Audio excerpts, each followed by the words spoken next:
2024 లేదా 25లో డిగ్రీ లేదా బీటెక్ చదివారా? సాఫ్ట్‌వేర్ జాబ్ కోసం ఎదురు చూస్తున్నారా? అయితే కోడ్ జ్ఞాన్ 100 డేస్ కోర్సులో చేరండి. జాబ్ సాధించండి.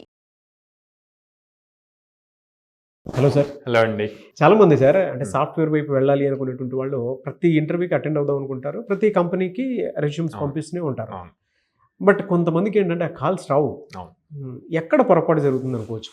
రీసెంట్గా మీరు అబ్జర్వ్ చేస్తే మన స్టూడెంట్స్ ప్లేస్ అయిన వాళ్ళ రివ్యూస్ తీసుకున్నప్పుడు కూడా వాళ్ళు ఫస్ట్ పాయింట్ అదే చెప్పారు. మేము ఇనిషియల్గా అప్లై చేసేటప్పుడు చాలా వాటికి 150 అప్లికేషన్స్ చేసినా కూడా వచ్చేవి కాదు కాల్స్ అని. వీటికి మేజర్గా కొన్ని మిస్టేక్స్ చేస్తారండి. ఏంటి అంటే కాలేజ్ లెవెల్లో ఉన్నప్పుడు ఒక రెజ్యూమ్ ప్రిపేర్ చేస్తారు. సో క్లాస్లో ఎవరైతే బెస్ట్ రెజ్యూమ్ ప్రిపేర్ చేస్తారో దాన్ని అందరూ కాపీ పేస్ట్ చేస్తారు, just name, email, phone number change చేసి. అది కాలేజ్ లెవెల్కి ఓకే, కాలేజ్లో క్యాంపస్ ప్లేస్మెంట్స్కి అది సరిపోద్ది. బట్ వన్స్ బయటకు వచ్చాక మీరు వచ్చే జాబ్ ఇంటర్వ్యూస్కి అప్లై చేసేటప్పుడు సేమ్ రెగ్యులర్ రెజ్యూమ్ని అప్లై చేయకూడదు. Okay, first thing job description, ఏదైతే ఒక జాబ్కి అప్లై చేయాలనుకుంటున్నారో దాంట్లో ఉన్న జాబ్ డిస్క్రిప్షన్లో ఏం స్కిల్స్ కావాలి అని చెప్పి వాళ్ళు అడిగారో ఆ స్కిల్స్కి తగ్గట్టు మీ రెజ్యూమ్ని మాడిఫై చేసి పంపించాలి. అంటే మీరు ఒక 10 జాబ్స్కి అప్లై చేస్తే 10 జాబ్స్కి 10 డిఫరెంట్ రెజ్యూమ్స్ పంపించాలి. డిఫరెంట్ అంటే మళ్ళీ మొత్తం మార్చడం అవసరం లేదు, స్కిల్ సెట్ ఆ జాబ్ డిస్క్రిప్షన్కి సెట్ అయ్యేట్లు పెట్టి పంపించాలి. ఓకే, కొంతమంది ఏం చేస్తారు, ఓకే అప్లై చేశారు, అప్లై చేశాక హెచ్ఆర్స్ ఈ రెజ్యూమ్ వచ్చాక వాళ్ళు చెక్ చేస్తారు వీళ్ళు ఎంతవరకు ఉంది. Social presence important. Social presence అంటే ఎక్కడ చూస్తారు? LinkedIn and then GitHub. So వీటిల్లో ఎంత యాక్టివ్గా ఉన్నారు అని చూస్తారు. ఓకే, ఆ ప్రొఫైల్స్ చూసినప్పుడు కొన్నిటిని మళ్ళీ అక్కడ షార్ట్ లిస్ట్ చేస్తారు. సో ఈ మెయింటైన్ చేసుకోవటం ఇంపార్టెంట్. ఇంకొంతమందికి అప్లై చేశాక మీ రెజ్యూమ్ రిసీవ్ అయిందని చెప్పి ఫస్ట్ కాల్ వస్తుంది. ఆ కాల్లో ఏం మాట్లాడరండి. Communication skill important. సో ఆ కాల్ వీళ్ళు బేసిక్గా ఏమనుకుంటారంటే ఓకే మనకి ఇన్ఫార్మ్ చేయడానికి కాల్ చేశారేమో అనుకుంటారు. వాళ్ళు అడిగిన వాటికి ఎస్ నోతో కంప్లీట్ చేస్తారు. ఎప్పుడైతే ఎస్ నో చెప్తారో వాళ్ళు ఏం ఎక్స్పెక్ట్ చేస్తారు, అసలు బేసిక్ స్కిల్స్ ఉన్నాయా లేవా అన్న పాయింట్లో వాళ్ళు థింక్ చేస్తారు. సో అక్కడ చాలా మంది రిజెక్ట్ అవుతారు. హౌ దే ఆర్ రెస్పాండింగ్ అనేటువంటి దాన్ని. అవును, అది ఇంపార్టెంట్. సో ఇట్లాగా అన్ని కన్సిడర్ చేస్తారు అన్నమాట. సో ఎప్పుడైతే రెజ్యూమ్లో ప్రాపర్గా పెట్టుకొని ఆన్లైన్ ప్రెజెన్స్ ఉండి కమ్యూనికేషన్ స్కిల్స్ బాగా స్ట్రాంగ్గా ఉంటారో వాళ్ళకి ఈజీగా అప్లికేషన్స్ అప్లై చేసిన వాటికి కాల్స్ వస్తాయి, నెక్స్ట్ ఫర్దర్ రౌండ్స్కి వెళ్తారు.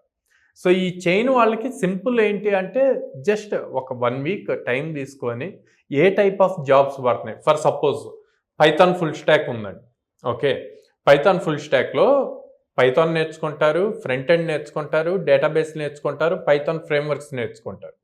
ఒక పైథాన్ డెవలపర్ రోల్ వచ్చింది. పైథాన్ డెవలపర్ రోల్ వచ్చినప్పుడు వీళ్ళు పైథాన్ ఫుల్ స్టాక్ రెజ్యూమ్ పంపిస్తారు.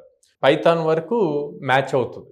ఓకే, కానీ పైథాన్ డెవలపర్ రోల్లో వాళ్ళు ఏదో ఇంటర్నల్ డెప్త్ ఫ్రేమ్వర్క్స్ అడుగుతారు.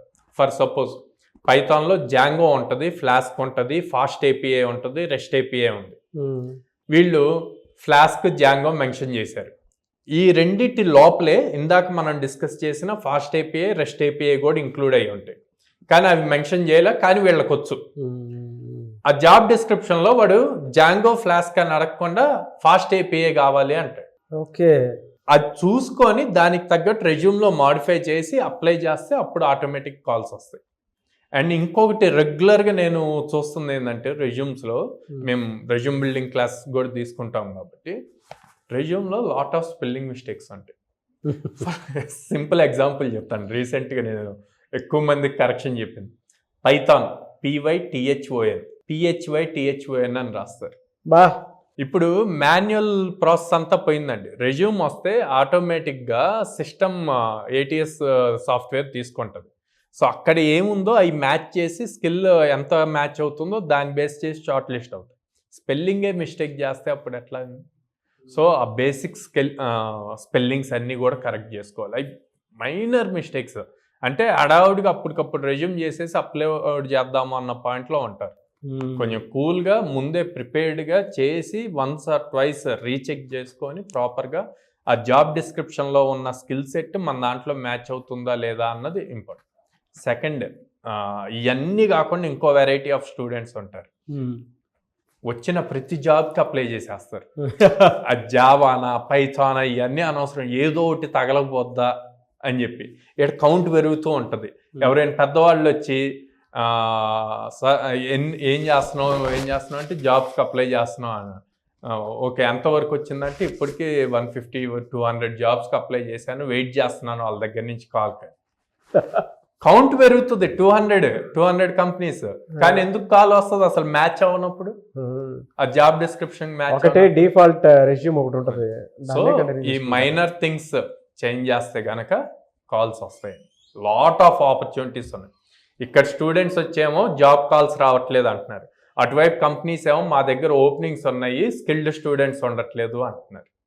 సో చిన్న మైనర్ చేంజెస్ చేసుకుంటే రెజ్యూమ్లో ముందు షార్ట్ లిస్ట్ అవుతారు, ఆ తర్వాత దాంట్లో పెర్ఫామ్ చేయొచ్చు. Thank you so much Sairam garu. Thank you అండి.